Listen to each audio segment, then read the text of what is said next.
The RRB ALP CBT1 started on 13th January 2026. Students had seen the notification, and anytime if you sit for a competitive exam, you see the notification, you go through everything in detail and you start preparing based on the common format which has been. Of course, the notification is not going to completely give you the weightage or the number of questions which are going to be asked, but a common format is mentioned there, and students often refer to previous year questions, previous year papers. They look at the pattern, and based on that predictability, they sit for the exam assuming that everything is going to be same as it was before, just that the questions are going to change. Something similar happened. A lot of students with these aspirations sat for the examination of RRB ALP CBT1 yesterday, and they were in for a shock. A lot of them could not bear that surprise element where a lot of, in fact, humongous changes were made, unexpected changes were made in the format, in the level of the questions, in the type of questions, and in the overall weightage of the topics. And that is why they ended up getting into a jeopardy. They jeopardized everything. They put everything, their career, their future, everything at stake just because of this surprise element, and that they were not able to tackle it. Now, before I proceed any further, I just looking at the comments here. Yeah. So before I proceed any further, I want to let you know that regularly when I teach in my sessions, for any students who come in contact with me, of late, I have constantly been saying that these days you can't trust, or you can't expect, or you can't predict what a certain commission or a certain board or a certain examination unit is going to, an examiner is going to put across. It can be anything. So expect certain surprise elements are fine, but expect some huge changes coming your way as well. So for that, your preparation needs to be streamlined. Your preparation needs to be made into a way that you prepare simultaneously for any examination. So you pick up questions from railways, you pick up questions from SSC, you pick up questions from IB, SEIO, you pick up questions from basic banking level. So you are practicing in a broad spectrum. And then when you are reaching your desired examination, you are narrowing it down to the specific preparation and then acing that exam. Only then and only then, if anything new comes across, you will be ready. And I'm sure there were very few number of students in this exam who were ready for this, or who even took that as a challenge and could ace through it with flying colors. Otherwise, majority of them have suffered a setback. So by the end of the session, I'll be able to tell you what exactly was the change, what was the usual expected pattern, what was the usual predicted pattern, and how. I'm using the word predicted. I'm laying emphasis on it so that you understand what are the actual essentials here and what actually changed, right? So let's start right away. So yeah, 26th to 2026, 13 January. This was the expected pattern. Previously, what used to happen is, again, this is very rough. If I will be very specific, reasoning part was slightly more. They used to ask around about 25 questions from reasoning, around about 20 questions from maths, and similarly science and GA. This was the most important section. The GK and the science section was most important section of the ALP examination CBT1. Maths was okay, it was there, and the questions were also decent. And reasoning was slightly, like, after this, reasoning was important, and in the end it was maths. So this exam was a savior for a lot of those students who were not from engineering backgrounds, who were not from mathematics backgrounds, and they felt that maths may not be important to crack this exam. We may be able to do it from our theoretical knowledge alone. But now that was in for a twist, because immediately what has happened here. So here you can see almost equal importance was for all the exam or for all the subjects, but it was slightly plus minus. There was variation. Now, suddenly the aptitude section is comprising of more than 75 to 80% of your paper. So maths and reasoning, they have asked around about 26, I think 25 to 28 questions in the maths section and 30 to 32 questions in the reasoning section. So that's a huge jump. Almost 58 to 60 questions have been asked out of 75 from this section. Now just can you imagine, this is the importance here. And they have dropped their significance as well. But not only their significance has changed, but also the kind of questions they have asked in all these sections has also changed. So they are in for a double surprise now, right? So At this stage, you can assume that the aptitude block is now dictating the paper. It is now acting as a gatekeeper. It is now going to decide whether you are going to get a selection in this examination or not. Now, if I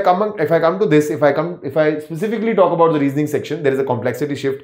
The old style used to ask you direct one-liner questions, one-liner coding, decodings, one-liner blood relations. You could easily solve them, but now their frequency has drastically reduced, and they have introduced questions in reasoning. In fact, a lot of students have said that the reasoning section felt to be more difficult from a reasoning perspective as compared to what quant felt from a quant perspective. So despite quant had more number of questions, they could still manage it well.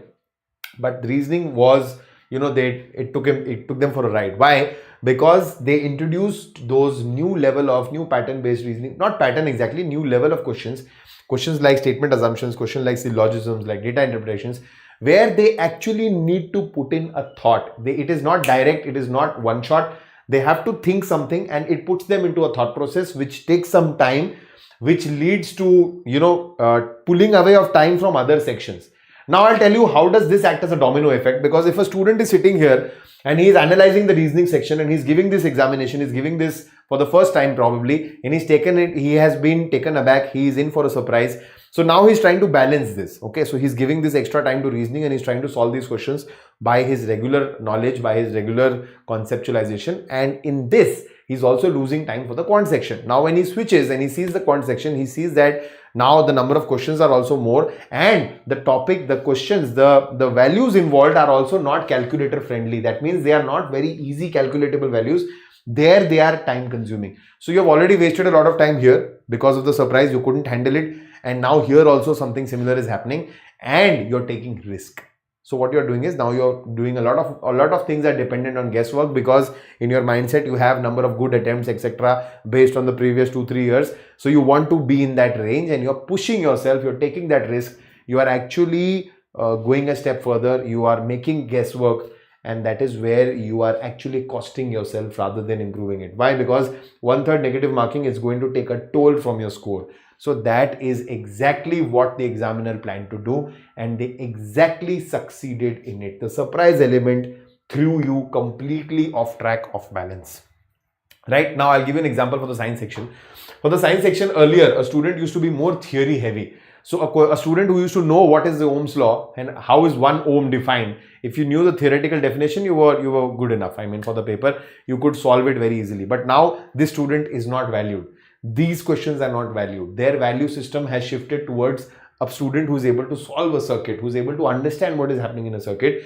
So it is more engineering background, not engineering exactly, but it is more application based. It is more STEM based approach now. It is not pure theory. So your science, as I told you, though the amount of questions, the number of questions is reduced, but the credibility, the importance, the involvement of theory in those questions has reduced, and that the other things have increased here. The questions have become more application based, and now you have to put in some thought to actually solve those questions. So your preparation will also change accordingly. Even some students have said that they have found questions where application of concepts like pressure and torque on the real railway systems in life is where it's what they are using as a base to form the questions. Like I have written it here also, principles like refraction or torque apply in real world railway scenarios. So they are giving you questions based on these concepts from the science section also.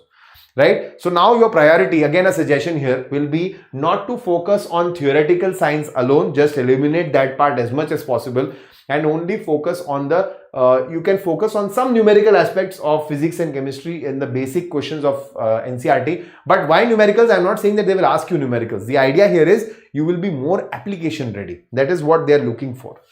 So your preparation also has to be changing accordingly. Now similarly to in the GK GA section, so ancient history, static GK, medieval geography, all these pointers, they are very theory heavy and they have suddenly reduced in terms of importance. This year in the GK section, they saw only 4 or 5 questions, I believe, and they were majorly from 6 months current affairs, railway based current affairs, railway based events, Vande Bharat routes, railway budget, Kavach technologies, everything pertaining to railways. So you are now revolving around railways. Your preparation also has to revolve around it. Stop getting into complete detailed ancient history preparation.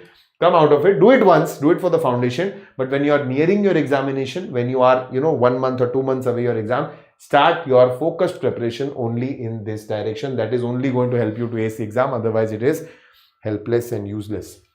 So now, for the future students, for the future aspirants, again, I am using the word predictable, predicted again. Why? Because I want to lay emphasis on the fact that everything which was going on till now was also a mere prediction.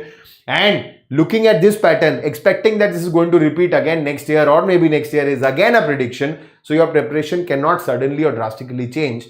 But if we go ahead with this pattern, this is what is expected. Up to 70% of your time daily should be dedicated to aptitude concepts now, aptitude practice, so that you get there. The reasoning, the combo of reasoning and quant, so that you get there, you are able to be there as a CGL aspirant or as an NTPC aspirant who is an expert in these topics.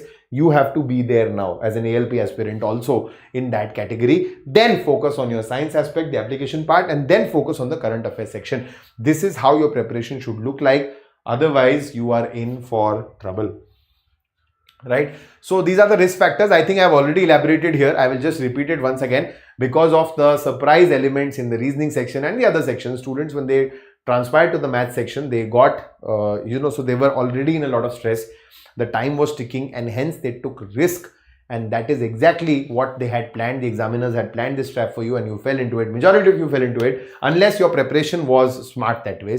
So you fell into the trap and you ended up rejecting it. So for a long run, if I see, I know as of now, a lot of students are going through a lot of negativity and they are like, why us? Why did you do this experiment with us? This is not right. Our careers have been jeopardized. I agree.